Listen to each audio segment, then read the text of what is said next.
Hello student, welcome back to my tees 24/7। This is Anita Sharma, your history mentor.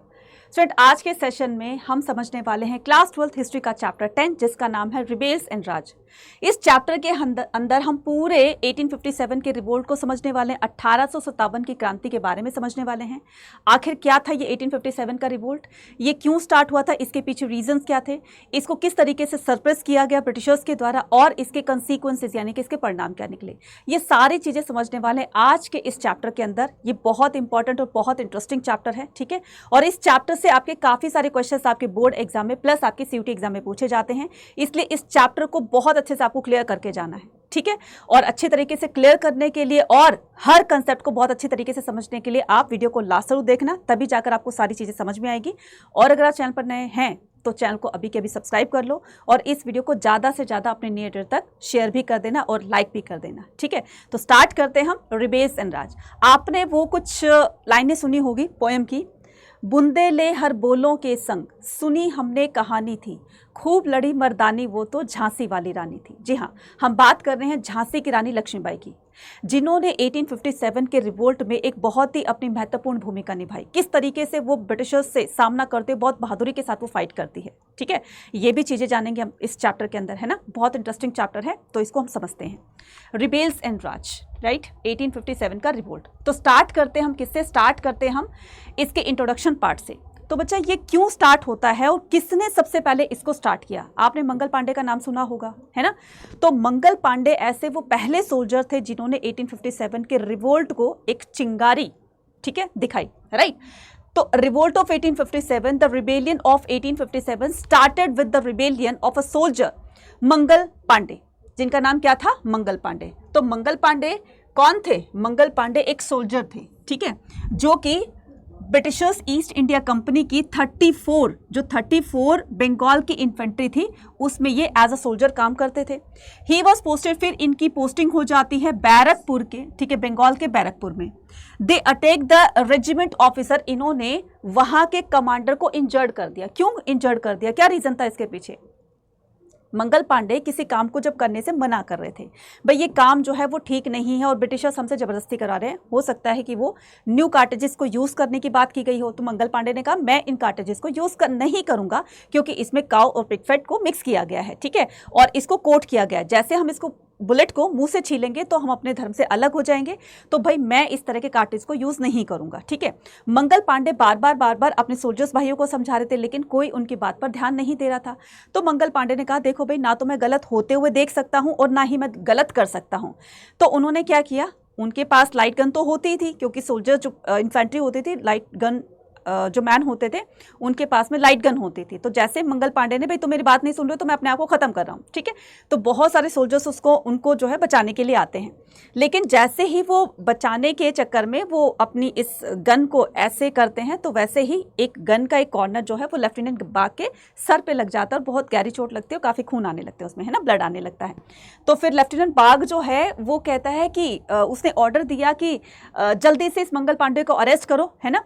तो जो Indian soldiers थे उन्होंने इनको अरेस्ट करने से मना कर दिया। फिर उन्होंने ब्रिटिश सोल्जर्स थे उनको ऑर्डर किया कि जल्दी से मंगल पांडे को अरेस्ट करो, और उनको अरेस्ट कर लिया जाता है। अरेस्ट करके उनको प्रिजन में मतलब उनको जेल में डाल दिया जाता है, और फिर उसके बाद इन पर मुकदमा जारी किया जाता है, और फिर 8 अप्रैल 1857 को इनको फांसी की सज़ा सुना दी जाती है और इनको हैंग कर दिया जाता है। मंगल पांडे को first revolutionary of the revolt of 1857 भी कहा जाता है, क्योंकि ऐसे ये पहले सोल्जर थे जिन्होंने इस तरह के काम को इनिशिएट किया था। ऐसा पहला कदम इन्होंने उठाया था, ठीक है।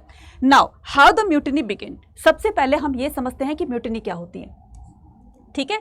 ये होता है एक तरीके का विद्रोह होता है जो सिपाहियों ने किया था, मतलब विद इन द आर्मी, जो भी किसी काम को करने से मना करते हैं, यानी कि सोल्जर्स का एक बहुत बड़ा ग्रुप किसी काम को करने से मना कर देता है, उसको कहा जाता है म्यूटिनी। क्योंकि ये एक सिपाहियों ने, क्योंकि ये जो सोल्जर्स थे उन्होंने मना किया था, है ना, इसलिए इसको क्या कहा जाता है, इसीलिए इसको सेपॉय म्यूटिनी कहा जाता है। सेपॉय म्यूटिनी कहा जाता है। म्यूटिनी का मतलब होता है अथॉरिटी के अगेंस्ट। तो जो आर्मी के कमांडर थे जो उनको ऑर्डर दिया करते थे, उनके ऑर्डर को उन्होंने डिसोबे कर दिया, नहीं माना, तो ये म्यूटिनी कहलाती है। क्योंकि सिपाहियों ने स्टार्ट करी थी, इसीलिए इनको सिपॉय म्यूटिनी कहा जाता है। Am I clear? ठीक है। फिर ये जो म्यूटिनी है ये रेवोल्यूशन, ठीक है, ये रिवोल्ट में कब जो है वो तब्दील हो जाती है, कब ये उसके अंदर जो है वो ट्रांसफर हो जाती है, यानी कि ये रिवोल्ट कब बन जाता है, ये रिवोल्ट कब बन जाता है। रिवोल्ट म्यूटिनी तब बनती है जब इस रिवोल्ट के अंदर, इस म्यूटिनी के अंदर बहुत सारे लोग इन्वॉल्व होने लगते हैं। ना सिर्फ ये सोल्जर तक ये लिमिटेड रहेगा, बल्कि इसमें ताल्लुकदार, जमींदार, पीजेंट्स, हर तरीके के लोग जो है धीरे धीरे इसमें पार्टिसिपेट करने लगेंगे और ये म्यूटिनी धीरे धीरे रिवोल्ट में कन्वर्ट होने लगेगी। क्लियर है? तो दोनों में ये फर्क होता है। नेक्स्ट बात करते हैं, if one were to place the date of these mutiny in the chronological order, it would appear that as the news of the mutiny in one town to travel to the next sepoy there took up the arms। तो यहाँ पर क्या होता था, जब एक army में इस तरह की कोई भी बात होती है तो वो बात दूसरी आर्मी के ग्रुप में जो है वो फैल जाती थी कि भाई हमने इस काम को करने से मना कर दिया तो तुम भी मना कर देना। इस तरह से ये जो बात थी, ये जो रिवोल्ट की जो म्यूटिनी वाली बात थी, ये एक जगह से दूसरी जगह पर इस तरीके से फैलती रहती है। लेट आफ्टरनून, तो अचानक से क्या होता है, अचानक से 10 में 1857 को क्या होता है, सेना में भगदड़ मच जाती है। कौन सी सेना में भगदड़ मच गई थी? जो वहां पर मेरठ के अंदर है ना, मेरठ के अंदर जो सिपाहियों का एक ग्रुप था, एक आर्मी थी छोटी सी, वहां पर सिपाहियों के अंदर ना बीच में भगदड़ मच जाती है। सभी लोग इधर उधर भाग रहे थे, है ना, सभी लोग जो है वो तोड़फोड़ कर रहे थे और इस तरीके से हर कोई ब्रिटिशर्स को टारगेट कर रहा था, उनको मार रहा था। उनकी ट्रेजरी लूट ली गई, उनका बेल ऑफ अलार्म जो जहां पर वेपन्स को कीप किया जाता है, जहां पर वेपन्स को रखा जाता है, वो भी उनसे लूट लिए गए। सारे प्रिजन को अनलॉक कर दिया, सारे कैदी बाहर निकल के भाग गए, है ना। तो इस तरीके से अचानक से क्या हुआ, जिसकी वजह से ये भगदड़ मच गई थी। टेलीफोन लाइंस कट कर दी गई, अचानक से जो है हवा में फायरिंग होने लगी, बिगुल बजने लगे जोर जोर से। अरे भाई अचानक से क्या हो गया, अभी तक तो सब ठीक ठाक था। तो यहाँ ब्रिटिश ऑफिसर्स भी नहीं समझ पाए कि अचानक से आर्मी के सोल्जर्स को क्या हो गया, ये क्यों ये इतना ज्यादा जो है वो तोड़फोड़ मचा रहे हैं। तो they attack the government building, उन्होंने बहुत सारी गवर्नमेंट बिल्डिंग पर अटैक किया, लाइक जेल हो गई, ट्रेजरी हो गई, टेलीफोन ऑफिस हो गए, रिकॉर्ड रूम हो गया, बंगलो हो गया, बर्निंग ऑल द रिकॉर्ड्स। और यहाँ पर जितने भी सारे रिकॉर्ड्स मेंटेन किए गए थे सभी के सभी उन्होंने जला दिए। Everything and the everybody connected with the white man become the target. हर कोई व्हाइट मैन को टारगेट कर रहा था, उनको मार रहा था। व्हाइट मैन कौन? ब्रिटिशर्स, ठीक है, ये इस तरीके से, राइट। अब हम बात करते हैं लाइंस ऑफ कम्युनिकेशन की। It is clear that there was a communication between the sipahi. ये बात तो देखो बिल्कुल क्लियर है कि सिपाहियों के बीच में कोऑर्डिनेशन था, ठीक है। एक जगह पर बात कोई होती थी तो वो दूसरी जगह पर कैसे फैलती थी, इसका मतलब उनके बीच में कॉन्वर्सेशन था, उनके बीच में कोई ना कोई लिंक था, ठीक है। तो ये after 7th Awadh regular cavalry. अब ये कैवलरी क्या होती है? कैवलरी होती है हॉर्स मैन, ठीक है, हॉर्स राइडर जो होते हैं या हॉर्स मैन जो होते हैं, ठीक है, हॉर्स मैन जो होते हैं, तो जो घुड़सवार होते हैं, तो उनका भी एक ग्रुप होता है ना, उसको कैवलरी कहा जाता है। और इन्फेंट्री होती है जिनके हाथ में, जो पैदल सैनिक होते हैं जिनके हाथ में लाइट गन होती है, उनको इन्फेंट्री कहा जाता है। तो अवध के अंदर 7th रेगुलरली कैवलरी थी, ठीक है, रेगुलर कैवलरी थी, हैड रिफ्यूज टू एक्सेप्ट। तो इन्होंने ये जो न्यू कार्ट्रिजेस थे, नए तरीके के जो कारतूस को इंट्रोड्यूस किया गया था, उनको यूज करने से मना कर दिया। क्यों मना किया गया था?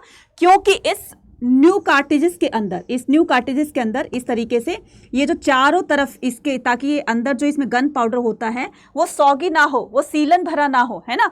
तो इसको प्रोटेक्ट करने के लिए चारों तरफ जो है वो काव और पिग फैट, यानी कि गाय और सुअर की बोन्स का पाउडर बनाकर, उसका पेस्ट बनाकर चारों तरफ से इसको कोट कर दिया गया था, ताकि ये अंदर से सौगी ना हो, ठीक है। ऐसे इसका ये जो धागा होता है इस पर भी कोट लगा दिया गया, और इसको मुंह से छीलना होता था, तब जाकर इसको गन में फिट करते थे और इसको एक्सप्लोड करते थे। तो ये बात जो थी वो ब्रिटिशर्स को पता थी, नहीं पता थी, वी डोंट नो, लेकिन इंडियन ने इसको यूज़ करने से मना कर दिया, क्योंकि इसको यूज़ करेंगे तो वो अपने धर्म से अलग हो जाएंगे। तो गाय जो होती है, काव जो होती है, वो हिंदुओं की होली एनिमल है ना, और जो पिग होता है वो इस्लाम धर्म के अंदर प्रोहिबिटेड होता है, ठीक है, उसको नहीं अच्छा समझा जाता। तो इस तरीके से उन्होंने मना कर दिया, राइट। नेक्स्ट आता है हमारे पास कैप्टन हर्से। अब हर कोई ब्रिटिशर्स को टारगेट कर रहा था, व्हाइट पर्सन को टारगेट कर रहा था, सभी को इनको मार रहे थे, लेकिन कैप्टन हर्से को अवध मिलिट्री पुलिस ने प्रोटेक्ट किया। क्यों किया? कोई ना कोई तो रीजन था। अब सोचो जरा, सभी को वो मार रहे हैं और इसको वो क्या कर रहे हैं, इनको प्रोटेक्ट कर रहे हैं, तो ब्रिटिशर्स के मन में जाएगी कि नहीं जाएगी, भाई इनको क्यों प्रोटेक्ट कर रहे हैं जब बाकी सबको मार रहे हैं। तो कहीं ना कहीं कि पूरा जो ये रिवोल्ट हुआ है, या जो भी यहाँ पर ये इंसिडेंट हुआ है, सारा का सारा मास्टरमाइंड जो है ये कैप्टन हर्से का हो सकता है, ठीक है। तो इस तरीके से तभी इनको क्या किया जा रहा है, इनको बचाने की कोशिश की जा रही है। 41st native infantry which was station on the same place. अब यहाँ पर 41st नेटिव इन्फेंट्री जो थी सेम उसी प्लेस पर ये क्या कर दी जाती है, स्टेशन कर दी जाती है, मतलब वहां पर एक और आर्मी का ग्रुप बना दिया जाता है और उसके कमांडर जो थे वो चार्ल्स बेल्स थे। चार्ल्स बेल्स ने कहा, चार्ल्स बेल्स ने एक लेटर लिखते हुए अपने से हायर अथॉरिटी को एक लेटर लिखा, उसमें कहा कि मैंने खुद देखा है सर, यहाँ पर कानपुर में रात के टाइम पंचायत बैठती है और वहां पर कोई कलेक्टिव डिसीजन लिया जाता है, लोगों से पूछा जाता है, बातचीत करी जाती है। वी डोंट नो कि क्या बातचीत होती है, लेकिन हाँ इतना तो है, हमने खुद देखा है कि वहां पर ना बहुत सारे लोग इकट्ठे होते हैं, किसी चीज पर डिस्कशन करते हैं और फिर उसका कंक्लूजन निकालते हैं। तो ये बात कही किसने, चार्ल्स बेल्स ने, right. What is suggested that some of the decision were taken collectively. उसके बाद आता है हमारे पास to fight the British leadership and the organisation were required. अब यहाँ पर एक लीडर का होना बहुत ज़रूरी है जो कि पूरे के पूरे रिवोल्ट को एग्जीक्यूट करने के लिए प्लान्स वगैरह बनाएंगे, क्योंकि लीडर का होना बहुत ज़रूरी है, अदरवाइज तो कोई कुछ किसी तरीके से काम करेगा, किसी तरीके से तो जो काम करना होता है वो कहीं ना कहीं वो फेल हो जाता है, इसलिए एक लीडर का होना बहुत ज़रूरी होता है। अब लीडर कौन बनेगा, तो जब 10th में 1857 को मेरठ से जब ये रिवोल्ट स्टार्ट होता है, ठीक है, बहुत सारे लोगों को, बहुत सारे सोल्जर्स को जॉबलेस कर दिया गया। अब जॉबलेस कर दिया था, उसके ठीक अगले दिन 11th मई 1857 को, राइट, 11th मई 1857 को जो सोल्जर्स थे, ठीक है, वो कहाँ आते हैं, वो दिल्ली पहुंचते हैं और दिल्ली पहुंचकर वो बहादुर शाह जफर से मिलते हैं। बहादुर शाह जफर जो उस टाइम शहंशाह हिंदुस्तान थे, सुप्रीम अथॉरिटी थी, तो इनका फेवर लेना उनके लिए बहुत ज़रूरी था। तो अगर हमारे पास सुप्रीम अथॉरिटी का फेवर मिल जाए तो बाकी के लोग भी, बाकी के राजा भी हमारे साथ धीरे धीरे पार्टिसिपेट करेंगे और ये रिवोल्ट को हम बहुत बड़े लेवल पर ले जा सकते हैं, ठीक है, इस तरीके से। तो बहादुर शाह जफर के पास जाते हैं और अपना लीडर बनने के लिए उनसे रिक्वेस्ट करते हैं। तो बहादुर शाह जफर ने कहा कि देखो भाई, मैं बूढ़ा हो चुका हूँ, है ना, अब जो है ना तो मैं लड़ सकता हूँ, ना भाग सकता हूँ, ना मैं तुम्हारे लिए कुछ कर सकता हूँ, तो बताओ किस तरीके मैं हेल्प करूँ। तो उन्होंने कहा आपको कुछ नहीं करना, आपको सिर्फ हमारा लीडर बनना एक्सेप्ट करना है, बाकी का काम हम देख लेंगे, लड़ाई वड़ाई का काम हम देख लेंगे, बस आप ये मान जाओ कि आप हमारे लीडर हो। और इस पर ये जो पेपर हम बनाकर लाए, इस पर आप साइन कर दीजिए कि क्या है इस पेपर के अंदर, कि मैं शहंशाह हिंदुस्तान बहादुर शाह जफर सेकंड ये ऐलान करता हूं कि मैं 1857 के रिवोल्ट का लीडर हूं और मेरा ये पत्र जिसके पास जाएगा तो वो सारे के सारे उसमें इन्वॉल्व होने लग जाएंगे, ये मेरा आदेश है, ठीक है, ये मेरा रॉयल ऑर्डर है, ठीक है। तो बहादुर शाह जफर ने कहा कि भाई मुझे थोड़ा सा तो टाइम तो सोचने का। तो बहादुर शाह जफर सोचता है कि यार अगर मैं इस रिवोल्ट में एक लीडर की भूमिका निभाता हूं तो हो सकता है ब्रिटिशर्स मेरे अगेंस्ट हो जाए, ब्रिटिशर्स मुझे मार भी सकते हैं, है ना, और अगर मैंने इनका साथ नहीं दिया तो ये पूरी की पूरी ये जो पब्लिक है ये मेरे अगेंस्ट हो जाएगी, इंडिया की पब्लिक मेरे अगेंस्ट हो जाएगी, हिंदू मुस्लिम मेरे अगेंस्ट हो जाएगी कि यार ये कैसा राजा हमारे साथ नहीं दे रहा है। तो भाई अब हम क्या करते हैं, बहुत सोच समझने के बाद बहादुर शाह जफर ने डिसीजन लिया कि ठीक है यार, देखा जाएगा जो होगा, मैं अपने इंडियन का साथ दूंगा, क्योंकि इंडियन का कहीं ना कहीं मतलब हमारे इस डायनेस्टी को रूल करवाने में या हमें राजा बनवाने में या हमारी अथॉरिटी को एक्सेप्ट करने में इनका बहुत बड़ा हाथ रहा है, ठीक है। तो मैं जो है वो इंडियन का साथ देना ही बेटर समझूंगा रादर देन कि ब्रिटिशर्स का, ठीक है। तो वो उन्होंने क्या किया, ब्रिटिशर्स का मतलब ब्रिटिशर्स के अगेंस्ट जो है रिवोल्ट में लीडर बनना एक्सेप्ट कर लिया, ठीक है। अब यहाँ पर जहाँ जहाँ पर ये रिवोल्ट की बातें पहुंचती है तो धीरे धीरे लोग इससे इन्वॉल्व होने लगे। अब अलग अलग एरियाज़ के अंदर अलग अलग लीडर्स बने, है ना, जो उस पर्टिकुलर एरिया में क्या करेंगे, इस रिवोल्ट को लीड करेंगे, प्लान करेंगे, उस प्लान को एग्जीक्यूट करेंगे और किस तरीके से ये ब्रिटिशर्स से सामना करते हैं। तो यहाँ पर कुछ देख रहे हो, कानपुर से कौन थे, कानपुर से देखो, दिल्ली से कौन थे, बहादुर शाह जफर थे, कानपुर से कौन थे, नाना साहिब थे, झांसी से कौन थी, रानी लक्ष्मीबाई, और जो कुंवर सिंह है वो आरा बिहार से थे। तो ये अपने अपने एरियाज़ के अंदर इस रिवोल्ट को क्या करते हैं, एग्जीक्यूट करते हैं, इनके लीडर बनते हैं, राइट। नेक्स्ट आता है हमारे पास क्या, नेक्स्ट आता है there was a rumour that, और इसके अलावा भी काफ़ी सारे जो है मैं यहाँ पर बता देती हूँ, इसके अलावा भी काफ़ी सारे और कौन होते हैं, काफ़ी सारे और लीडर होते हैं जो इस रिवोल्ट में पार्टिसिपेट कर रहे थे, ठीक है। तो कौन कौन से लीडर और कौन कौन थे जो कि इस रिवोल्ट में पार्टिसिपेट कर रहे थे, तो मैं यहाँ पर लिखकर सारा का सारा बता देती हूँ, ठीक है, सो दैट कि आपको सारी चीज़ें समझ में आ जाएं, राइट। चलिए ठीक है, तो यहाँ पर पूरा का पूरा लिख देती हूँ मैं। यहाँ पर आएगा लीडर, ठीक है, एक तरफ मैं लीडर लिख देती हूँ तो दूसरी तरफ क्या लिख देती हूँ, दूसरी तरफ मैं स्टेट लिख देती हूँ या प्लेस लिख देती हूँ। ठीक है, तो दिल्ली से कौन थे, दिल्ली से बहादुर शाह जफ़र। कौन थे, बहादुर शाह जफ़र सेकंड। ठीक है, उसके बाद कानपुर से कौन थे, कानपुर से नाना साहिब। कानपुर से कौन थे, नाना साहिब। ठीक है, उसके बाद झांसी से कौन, अच्छा ये उल्टा लिख दिया भाई। ठीक है, एक तरफ इस तरफ प्लेस लिख देती हूँ और इस तरफ लीडर लिख देती हूँ। ठीक है, ये हो गया आपका प्लेस और ये हो गया आपका लीडर। ठीक है, झांसी से रानी लक्ष्मी बाई। ठीक है, उसके बाद बिहार से राजा कुंवर सिंह।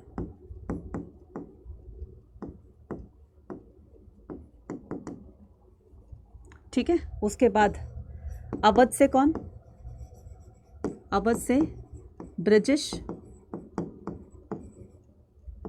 कादर। ठीक है, ब्रिजेश कादर कौन थे, younger son of Wajid Ali Shah.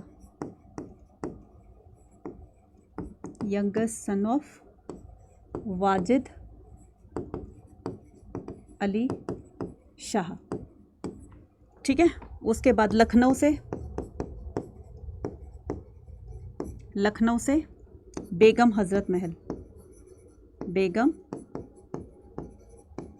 हज़रत महल। ठीक है, और क्या आ जाएगा, फैज़ाबाद से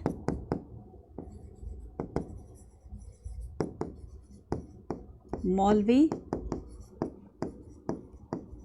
अहमदुल्ला शाह। इनको डंका शाह भी कहा जाता है, इनको डंका शाह भी कहा जाता है। ठीक है, क्लियर, राइट। तो एटसेट्रा कर देती हूँ, और कोई नाम याद आए तो आप इसमें लिखते रहना। ठीक है बच्चा, क्लियर है।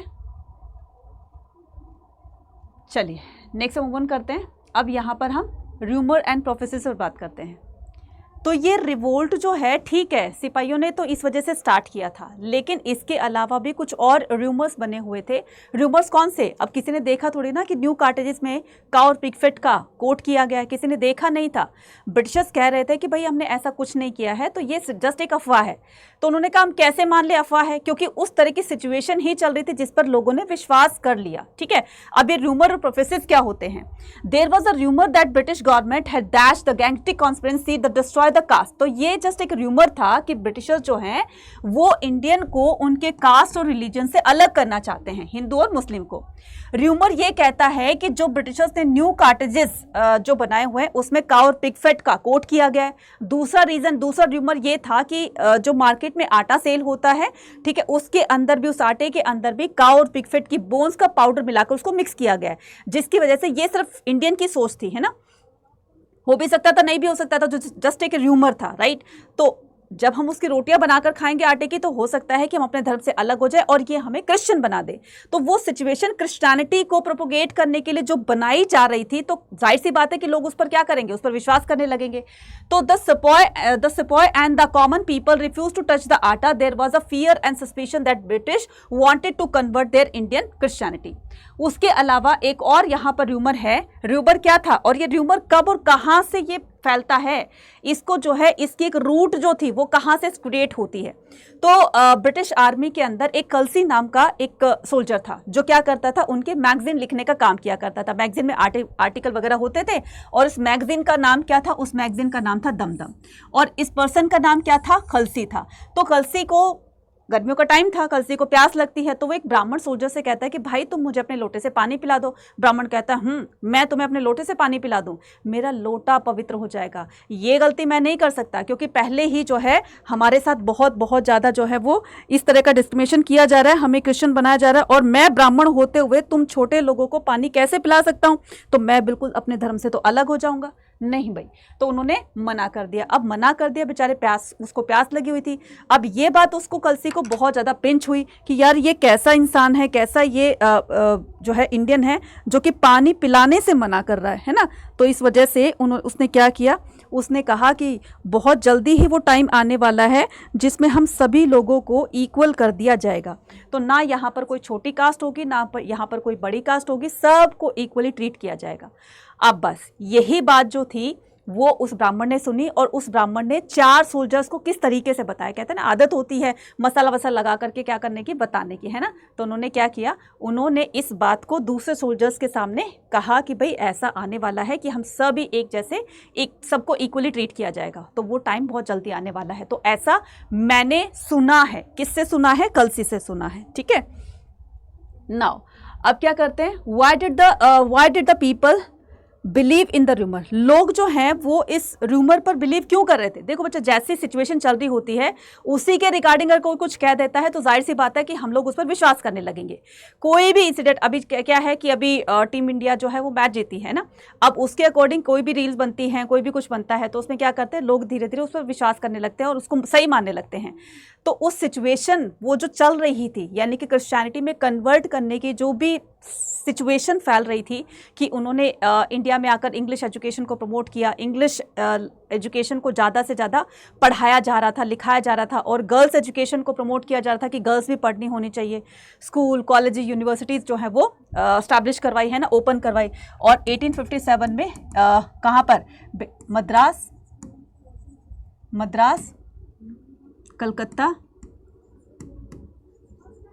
कलकत्ता और बॉम्बे, है ना, इनमें क्या करते हैं, यूनिवर्सिटीज़ वगैरह ओपन कराते हैं। तो लोग जो हायर एजुकेशन के लिए जाते थे तो वो यहाँ पर जाते थे। With the cooperation and the section of the Indian society setup the English medium school. और इंडियन सोसाइटी में इंग्लिश मीडियम स्कूल ओपन किए जा रहे थे, colleges, universities, which taught the western science. और उसमें वेस्टर्न साइंस को क्या किया जा रहा था, पढ़ाया जा रहा था कि ज़्यादा लोग इंग्लिश बोलना, पढ़ना, सीखें और वो किस तरीके से उनके काम आ सकती है। तो यही सारी चीज़ें जो थी वो लोगों को र्यूमर्स पर बिलीव करने के लिए मजबूर कर देती है। इसके साथ साथ में ब्रिटिशर्स ने क्या किया, कुछ सोशल रिफॉर्म्स भी किए। हालांकि उस सोशल रिफॉर्म्स में हमारे जो सोशल रिफॉर्मर्स थे वो भी इंक्लूड थे, राइट।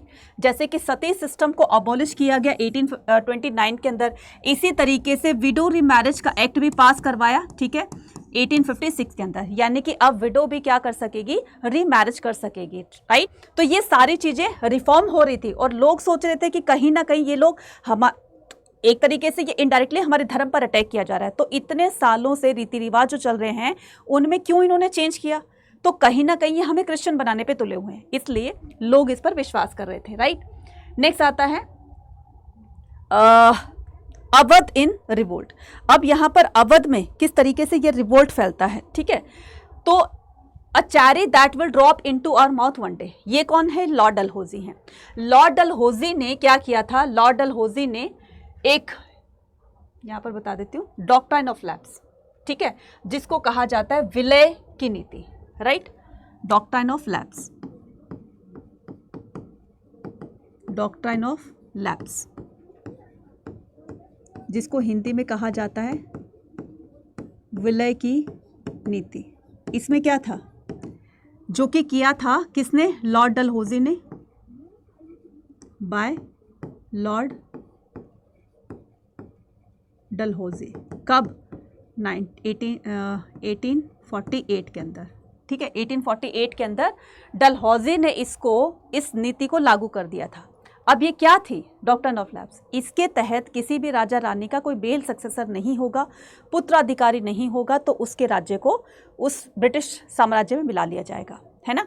तो ब्रिटिश एम्पायर को ज़्यादा से ज़्यादा उसका लैंड एक्सटेंड करने की, ज़्यादा स्टेट्स को अपने ब्रिटिश एम्पायर में मिलाने की कोशिश की जा रही थी, है ना। और इसी से ही बहुत सारे स्टेट्स को क्या कर लिया गया था, मर्ज कर लिया गया था। जैसे अगर मैं बात कहूँ क्या, जैसे अवध को, ठीक है, अवध को क्या किया गया था, अवध को 1856 में इसी डॉक्ट्राइन ऑफ लैप्स के थ्रू क्या किया गया था, इनको कैप्चर कर लिया गया था, ठीक है। इसी तरीके से सतारा को, ठीक है, इसी तरीके से सतारा को, तो सतारा को कब कैप्चर किया गया था, सतारा को कब कैप्चर किया गया था, नहीं,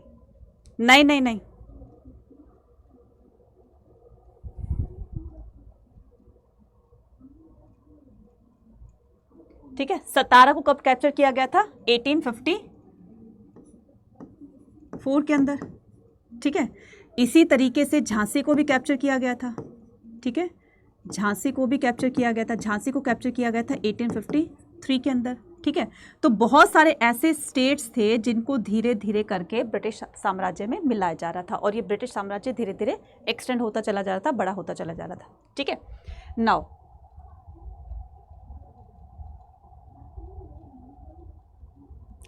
अब क्या करते हैं 1851 के अंदर, ठीक है। 1851 के अंदर लॉर्ड डलहौजी ने एक स्टेटमेंट बोली थी, a cherry that will drop into our mouth one day.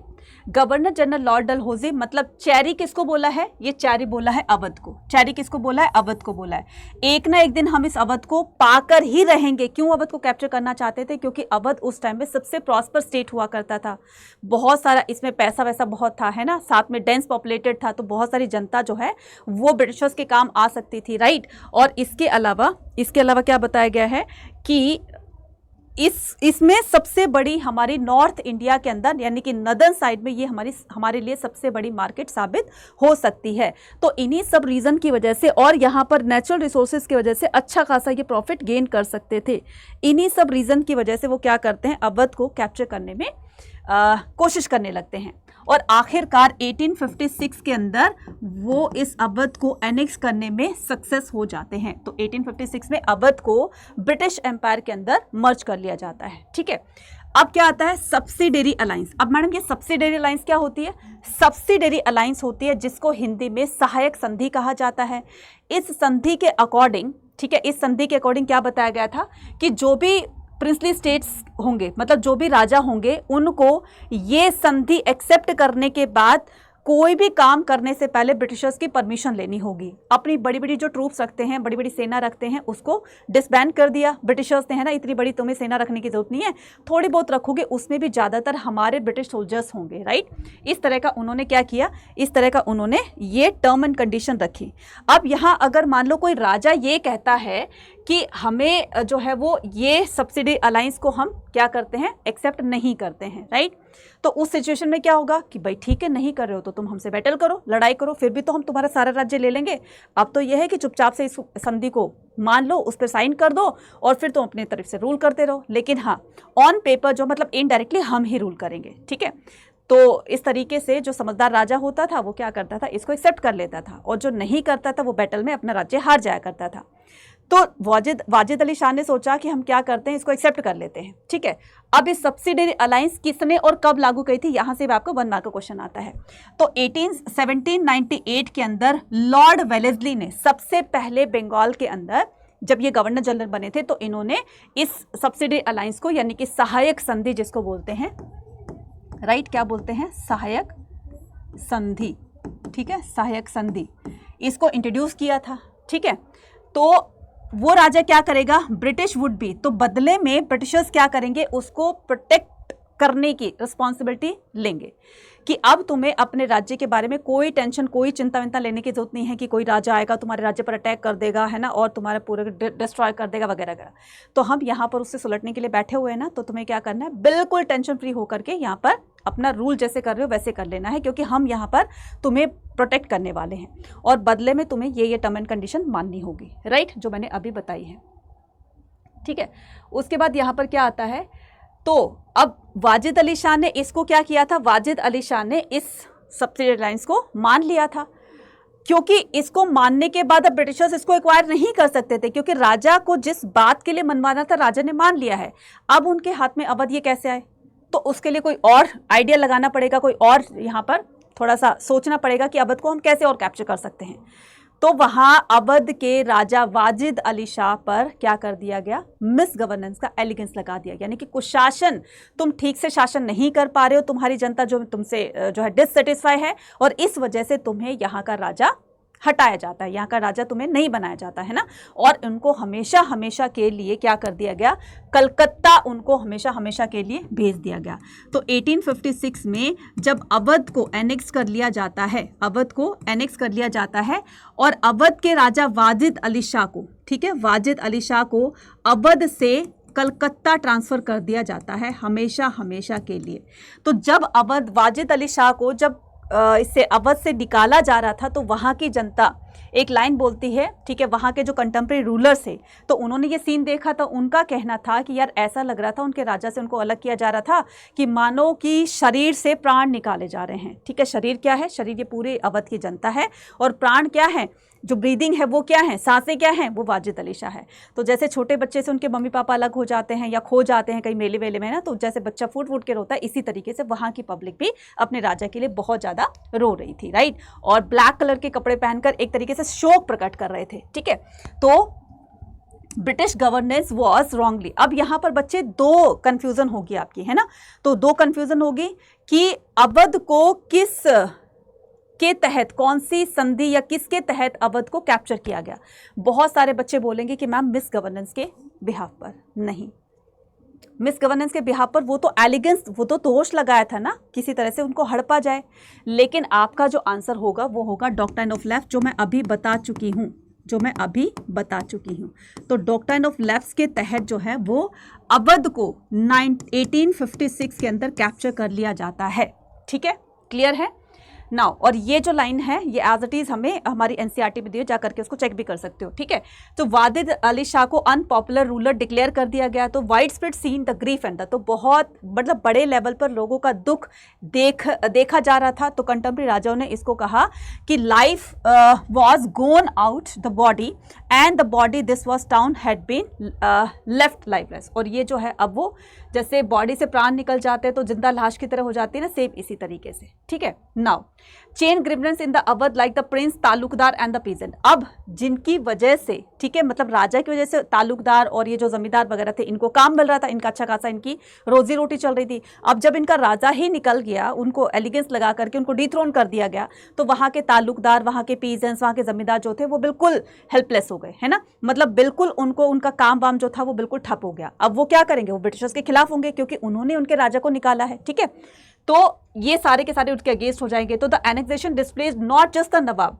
ये सिर्फ नवाब को डिस्प्लेस करना नहीं था, it also dispose the taluqdar of the region, बल्कि तालुकदार भी उस रीजन से जो है वो निकाले जा रहे थे, क्योंकि उनकी वजह से ही अवध पर जो एक तरीके से उनका कब्जा बना हुआ था या उन्होंने अपनी एक डोमिनेंस वहाँ पर स्टैब्लिश की हुई थी, उसको ख़त्म करना था। तो जब तक तालुकदार और इनकी जो होते हैं ये जमींदार वगैरह हैं, इनसे इनकी अथॉरिटी नहीं छीनी जाएगी, तब तक हम अवध को कैप्चर नहीं कर सकते हैं।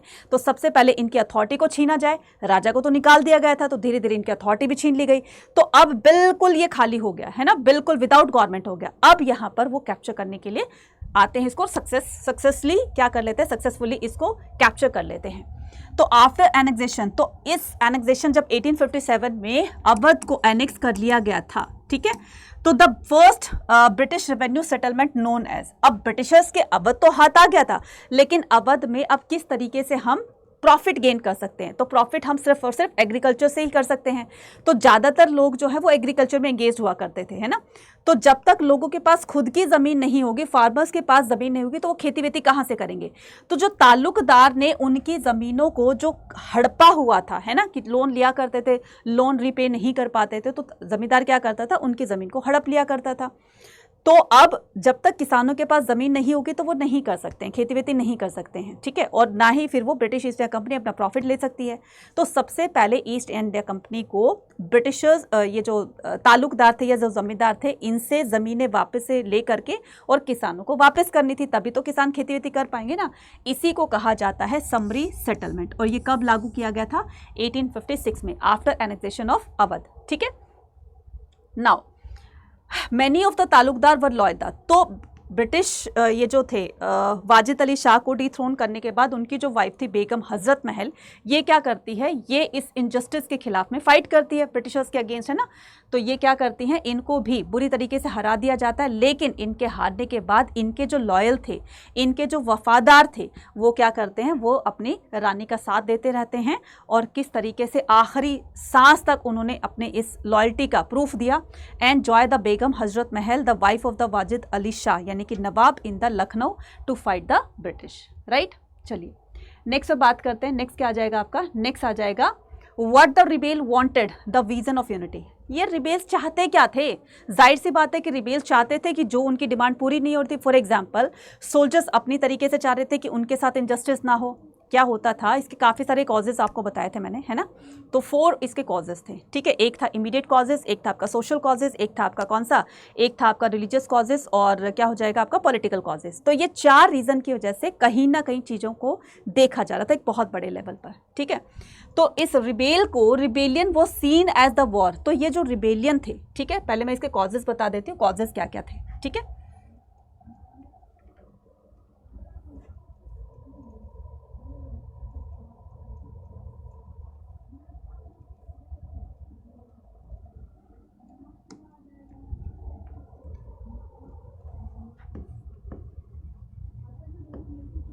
Causes of revolt,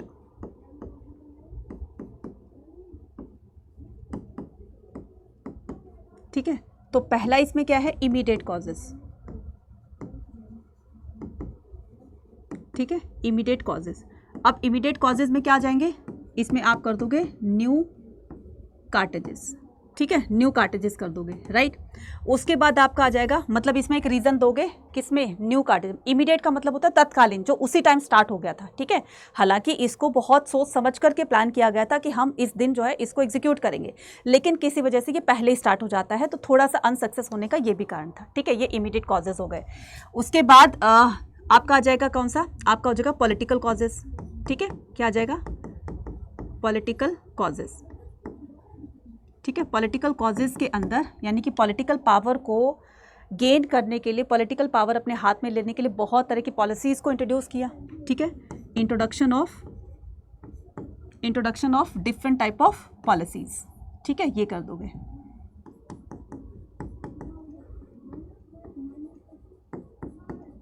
introduction of different policies, ठीक है। ये जस्ट मैं एक आपको आइडिया दे रही हूँ, जब भी ये क्वेश्चन आपका 8 मार्क में आए तो उसको पूरी के तरीके से डिफाइन कर देना, ठीक है। उसके बाद आ जाएगा आपका इकोनॉमिक कॉजेस, ठीक है, इकोनॉमिक कॉजेस। अब इकोनॉमिक कॉजेज में क्या कर दोगे, इकोनॉमिक कॉजेज में जैसे कि इस इकोनॉमी को बढ़ाने के लिए वो बहुत तरह की जो पॉलिसीज़ को इंट्रोड्यूस करते हैं, ठीक है। कहीं पर समरी सेटलमेंट का आप एग्जांपल दे सकते हो, है ना। इसमें आप डॉक्ट्राइन ऑफ लैप्स और सब्सिडियरी लाइन्स का एग्जांपल दे सकते हो, और यहाँ पर क्या कर सकते हो, यहाँ पर आप एग्जाम्पल दे सकते हो, फॉर एग्जाम्पल आपका समरी सेटलमेंट, है ना। क्या कर सकते हो, समरी सेटलमेंट, ठीक है, समरी सेटलमेंट कर सकते हो, राइट, जो 1856 में लागू किया गया था, ठीक है। और इसके अलावा वेजेज और सैलरी जो थी, है ना, किसकी, जो ब्रिटिश सोल्जर थे और इंडियन सोल्जर्स थे, उनकी सैलरी में बहुत ज़्यादा डिफरेंस पाया गया था, है ना। तो ब्रिटिशर्स क्या करते थे, अपने सोल्जर्स को तो सैलरी अच्छी खासी देते थे और उनको कम दिया करते थे। इंडियंस को लड़ाई पर जाना होता था तो इंडियंस को भेजते थे, हिंदू मुस्लिम को, और ब्रिटिशर्स को अपने पास रखते थे। तो धीरे धीरे ये जो हैं, इनके बीच में जो एक गैप बनने का जो रीज़न बना वो ये भी था कि जब भी सोल्जर्स को लड़ाई पर जाना होता था तो इंडियन को भेजते थे, और जो ब्रिटिश जो सोल्जर्स थे तो वो उन पर हंसा करते थे। तो पहले इनके जो फ्रेंड रिलेशंस थे बहुत अच्छे थे। अगर मैं बात कहूँ किसकी, अगर मैं बात कहूँ 1820s तक इनके रिलेशंस काफ़ी अच्छे थे, लेकिन धीरे धीरे इन दोनों के बीच में, यानी कि सिपाहियों के बीच में, जो इंडियन थे और जो ब्रिटिशर्स थे, इनके बीच में दरार आने लगी, एक बहुत बड़ा गैप बनने लगा। तो छोटी छोटी बातों को लेकर ये झगड़ा शुरू हो जाता था। तो डिवाइड एंड रूल की पॉलिसी पर इन्होंने स्टार्टिंग से ही इसी गेम को चालू रखा और आखिरी तक 1947 तक इसी पर ही ये कायम रहे थे, है ना। तो ये पूरा आ जाएगा इकोनॉमिक। फिर उसके बाद आएगा आपका रिलीजियस, ठीक है, रिलीजियस और आपका सोशल कॉजेस, ठीक है, social causes. Religious social college में आप क्या कर दोगे, कॉजेज में सती सिस्टम कर दोगे, ठीक है, सती सिस्टम को अबॉलिश कर दिया गया था, ठीक है। उसके अलावा इंग्लिश एजुकेशन, ठीक है। उसके अलावा क्या कर दोगे, विडो रीमैरिज,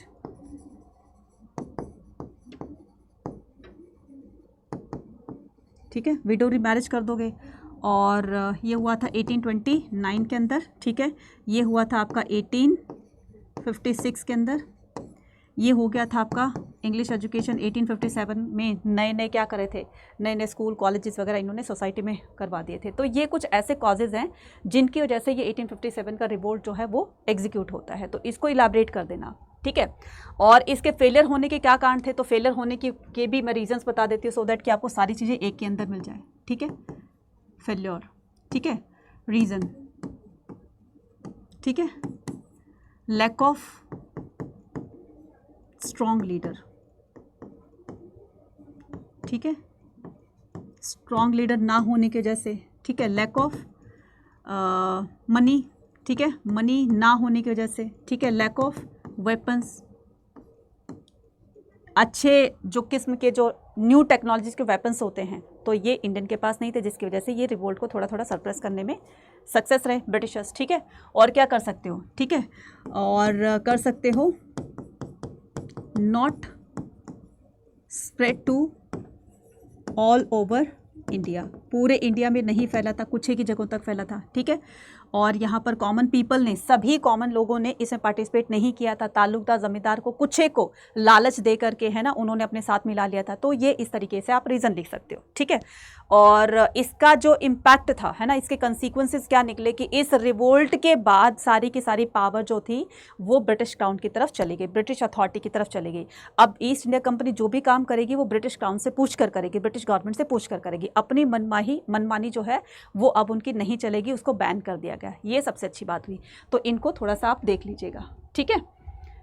चलिए नेक्स्ट, व्हाट द रिबेल। अच्छा, तो ये पूरा का पूरा क्या करते थे, रिबेलियन इसको एक वॉर की तरह से देखते थे, है ना। तो अगर तो हम जीत गए तो हम दोनों का फ़ायदा होगा, अगर हार गए तो हम दोनों हारेंगे, तो हमारे दोनों का नुकसान होगा। तो इसको एक वॉर के रूप में, चैलेंजिंग के रूप में ले रहे थे। और इसी वॉर को ख़त्म करने के लिए इन्होंने जो द बेस्ट तरीका अपनाया ब्रिटिशर्स ने, वो था क्या, डिवाइड एंड रूल की पॉलिसी। इसी डिवाइड एंड रूल की पॉलिसी पर इन्होंने सोल्जर्स के बीच में गैप क्रिएट कर दिया, राइवलरी क्रिएट कर दी। इसकी वजह से, डिवाइड एंड रूल की वजह से ही इन्होंने हिंदू मुस्लिम की यूनिटी को ब्रेक करना चाहा। तो उसी ब्रेक का एग्जांपल यहाँ पर दिया है कि 1857 में ब्रिटिशर्स ने 50,000 रुपीज़ हिंदू सोसाइटी को डेवलप करने में लगाए, जबकि मुस्लिम्स में, जो मुस्लिम कम्युनिटी है, उनमें बिल्कुल नहीं लगाए। तो यहाँ पर दोनों में फूट डालने की कोशिश कर रहे थे, लेकिन इनके 50,000 रुपये भी पानी में गए और साथ में उनकी यूनिटी को भी ब्रेक नहीं कर पाए। तो ये फेल हो जाता है, उनका ये जो प्लान था ये फेल हो जाता है, राइट। अब करेंगे हम बात किसकी, बात करते हैं against the symbol of operations. The land revenue settlement had disposes the landholders, both big and small foreign commerce and the driven artisans and the weaven to ruin. Every aspect of British rule was attacked. अब हर कोई जो है British rule को target कर रहा था, फिरंगियों को यहाँ से क्या करना है, फिरंगियों को यहाँ से हमें बैक टू पवेलियन करना है, दोबारा से अपना वही राज वापस लेकर आना है जो हमारा पहले था। इनके आने से सब कुछ यहाँ पर तहस नहस हो गया, तो हमें वही चीज़ें पहले की तरह से लेकर आनी है जो हमारी पहले थी, ठीक है। इन्होंने पूरी की पूरी हमारी लाइफ को जो है वो डिस्ट्रॉय कर दिया है। इमेज ऑफ द रिवोल्ट, अब ये इस तरह की इमेजेस जो है वो किस तरीके से रिवोल्ट को सरप्रेस करने में और इसको एक तरीके से सोल्जर्स को मोटिवेट करने में, ये जो इमेजेस थे ये किस तरीके से अपना काम करती हैं, तो हेल्प करती हैं। अब यहाँ पर ये देखो, ये जब रिवोल्ट चल रहा था, है ना, रिवोल्ट जब 1857 का रिवोल्ट जब चल रहा था, तो यहाँ पर सोल्जर्स जो थे, जो भी इस रिवोल्ट में पार्टिसिपेट कर रहे थे, तो इस तरह की जो न्यूज़ होती थी वो ब्रिटिश में भी, मतलब ब्रिटेन में भी इसमें पब्लिश की जाती थी, न्यूज़पेपर वगैरह, मैगजीन वगैरह में, और इंडिया में भी पब्लिश की जाती थी, ताकि लोगों को पता चलता रहे कि अब हो क्या रहा है इंडिया के अंदर और किस तरीके से ब्रिटिश इसको सरप्रेस करने में काम कर रही है, किस तरीके से रिबेलियन जो है वो ब्रिटिशर्स का सामना कर रहे हैं। तो ये जो मसालेदार खबर थी ना, ये क्या करते हैं, ये जो है वो न्यूज़पेपर वगैरह में इसको पब्लिश किया जाता है। तो official account the colonial administration and the military man left their versions, letter and the diary. अब इसके अलावा जो भी इस रिवोल्ट में पार्टिसिपेट कर रहे थे, कौन, जो सोल्जर्स थे, तो भाई लाइफ का क्या पता, क्योंकि हो सकता है कि वो कल का सूरज देखे ना देखे, उससे पहले वो उनकी डेथ हो जाए। तो ये क्या करते थे, सोल्जर जो है, मैक्सिमम सोल्जर्स रात को अपने घर वालों को लेटर लिखा करते थे, डायरी लिखा करते थे, अपनी बायोग्राफीज लिखा करते थे, अब ये हो रहा है वो हो रहा है। तो ये सारी चीज़ें हमें रिवोल्ट के बारे में कैसे पता चली, तो कहीं ना कहीं वो सोर्स हमारे हाथ लग गए, जिसकी वजह से हम इसको इतना जान पाए हैं, ठीक है। तो autobiographies, official history, the changing British attitude were evident through the innumerable memos and the note assignment of the situation. The story of the revolt were published in the British newspaper and magazine, narrated the glory, detailed the violence of the mutineers. और किस तरीके से वायलेंसी के साथ में ये mutineers को क्या कर रहे हैं, सरप्रेस कर रहे हैं। नाउ सेलिब्रेटिंग द सेवियर्स, अब जब वो सरप्रेस करने का काम जब ये कर रहे थे, यानी कि विद्रोह को दबाने का काम कर रहे थे, तो विद्रोह को कैसे दबाया जाता है, एक जगह से दबाते थे, जब 2 जगह और स्टार्ट हो जाते, 4 जगह और स्टार्ट हो जाते। तो इनके लिए भी कोई बहुत इजी टास्क नहीं था इस रिवोल्ट को सरप्रेस करने का। तो उसमें करीब करीब इस पूरे रिवोल्ट को सरप्रेस करने में इनको 1 से 1.5 साल लग जाती हैं, ठीक है। तो British picture a variety of the images that were meant to provoke a range of the different emotion and reaction. तो यहाँ जब भी वो किसी रिबेलियन को मार डालते हैं ना, और रिबेलियन के बहुत सारे बड़े ग्रुप को वो सरप्रेस कर देते, उनको मार देते, उनको प्रिजन कर देते हैं ना, उनको हैंग कर देते। तो इस तरह की जीत का खुशी का जश्न जो है वो मनाया करते थे, और इस खुशी के जश्न को मनाते हुए, सेलिब्रेट करते हुए वो इस तरह की इमेजेस को, यानी कि पेंटिंग के थ्रू लोगों को बताते थे कि देखो हमने ये काम कर दिया, हमने रिबेलियन को किस तरीके से, बुरी तरीके से उनको सरप्रेस कर दिया, उनको मार दिया गया, और हम एक हीरो की माफिक वो क्या करते हैं, अपने आप को ट्रीट करते हैं। तो इस तरह की जो पेंटिंग बनाई गई, वो पेंटिंग बनाई थी किसने, जिस पेंटिंग का नाम था रिलीफ ऑफ लखनऊ, और ये पेंटिंग जो है वो थॉमस जॉन बार्कर ने 1859 के अंदर बनाई थी। इसी तरीके से एक और पेंटिंग थी जिसका नाम था इन मेमोरियम। क्या था? इन मेमोरियम, ठीक है। इन मेमोरियम को भी क्या किया गया था 1859 में, किसने? जोसेफ नियोल पेटोन, ठीक है, जोसेफ नियोल पेटोन, ठीक है। तो ये इन मेमोरियम पेंटिंग जो है इन्होंने पेंटिंग की,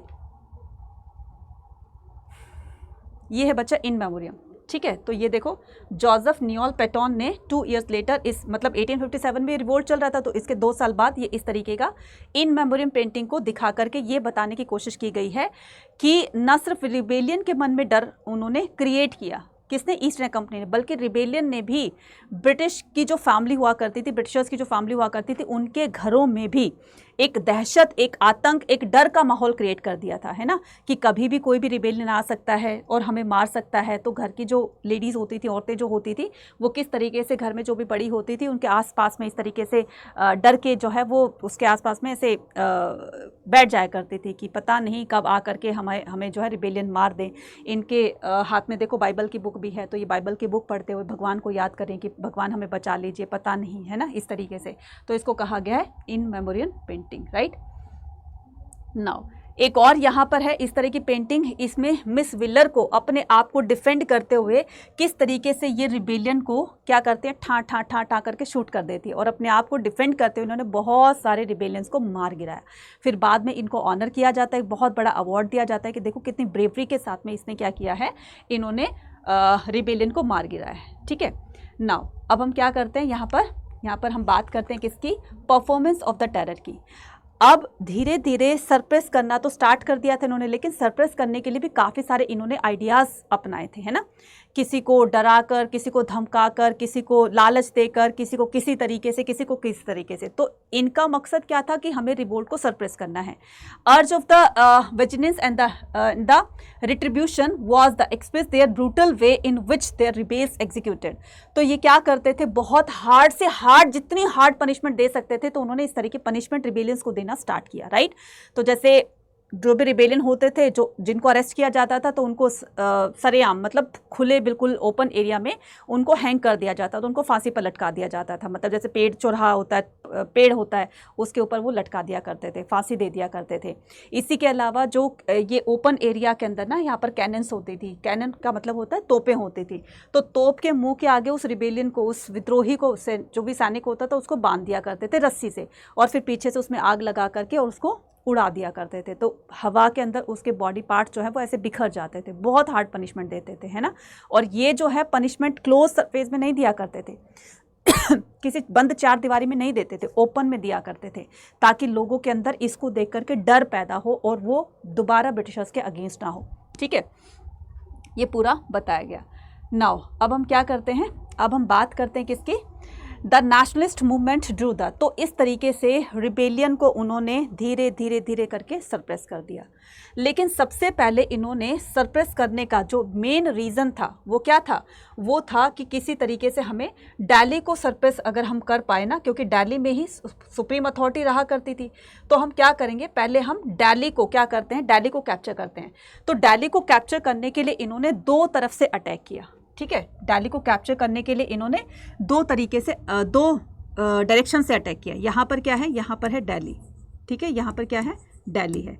तो दिल्ली को एक तरफ तो जो है यहाँ से, एक तरफ यहाँ से, यानी कि पंजाब से, एक तरफ तो पंजाब से और दूसरी तरफ यहाँ से जो है आपके कलकत्ता से, ठीक है, क्या करते हैं, कलकत्ता से, यहाँ पर कलकत्ता हो गया आपका, ठीक है। तो अटैक करते हैं इधर से, एक बार इधर से करते हैं, एक बार इधर से करते हैं। तो दोनों तरफ से अटैक करते हुए इन्होंने दिल्ली को पूरी तरीके से कैप्चर कर लिया, ठीक है, दिल्ली को पूरी तरीके से कैप्चर कर दिया और बहादुर शाह जफर को, ठीक है, और बहादुर शाह जफर सेकंड, ठीक है, इनको हमेशा हमेशा के लिए दिल्ली से, दिल्ली में कहाँ रहते थे ये, रेड फोर्ट में, ठीक है, दिल्ली रेड फोर्ट से डिथ्रोन करके कहाँ भेज दिया गया, रंगून, म्यांमार जिसको कहते हैं, है ना, वहाँ पर इनको, और इनकी वहीं पर डेथ हो जाती है। तो इस तरीके से जगह जगह पर अब अलग अलग स्टेट्स को इन्होंने धीरे धीरे कैप्चर करना स्टार्ट किया, है ना। तो इसी में ही आपका आता है एक सिकंदराबाद आता है। अवध के नवाब वाजिद अली शाह ने एक बहुत सुंदर बाग बनाया था, ठीक है, जिसका नाम था सुकुंद्रा बाग था, ठीक है। सुकुंद्रा बाग जो है मेड बाय या कंस्ट्रक्टेड बाय वाजिद अली शाह, ठीक है। तो ये बहुत सुंदर, पहले बहुत सुंदर गार्डन हुआ करता था, है ना, जब इसको बनाया गया था। तो अब ये वाजिद अली शाह जाने के बाद ये बिल्कुल खंडर हो जाता है। तो रिबेलियन क्या करते हैं, अपने आप को छुपाने के लिए इस खंडर में जाते हैं। पीछे पीछे आउटरम और इनकी सेना पहुंच जाती है ना। और इस तरीके से जब उनको एक तरीके से अलर्ट किया जाता है, उनको चेतावनी दी जाती है कि या तो तुम बाहर निकलो, नहीं तो हम अंदर आके सभी को मार गिराएंगे। तो रिबेलियन क्या करते हैं, नहीं आते हैं। तो उन्होंने क्या किया, आउटम और बाकी के जो भी कमांडर वगैरह थे, है ना, वो क्या करते हैं, वो अंदर घुस करके बहुत सारे रिबेलियन को मार गिराते हैं। और करीब करीब इस पिक्चर में बताया गया है कि 2000 रिबेलियंस को, ठीक है, 2000 रिबेलियंस को यहाँ पर मार गिराते हैं। और वहाँ पर ना ये इस बाग के अंदर कहीं पर आप देख रहे होगे बॉडी पार्ट्स, कहीं पर किसी का हाथ पड़ा, कहीं का कटा हुआ पैर गिरा हुआ, सर गिरा हुआ, इस तरीके से वहाँ पर वो सीन दिखाया जाता है, ताकि लोग इस सीन को देख करके उनके मन में भी डर पैदा हो कि देखो किसने जो है वो ब्रिटिशर्स के अगेंस्ट जो है आवाज़ उठाने की ज़रूरत की थी, तो देखो इनका जो हर्ष हुआ है वही आपका भी हो सकता है। तो जस्ट ये क्या किया गया था, इसको सरप्रेस करने के लिए हार्ड टू हार्ड पनिशमेंट जैसे हो सकता था उसको वहाँ से वैसे पनिशमेंट दे करके और धीरे धीरे इस 1857 के रिवोल्ट को सरप्रेस कर लिया गया।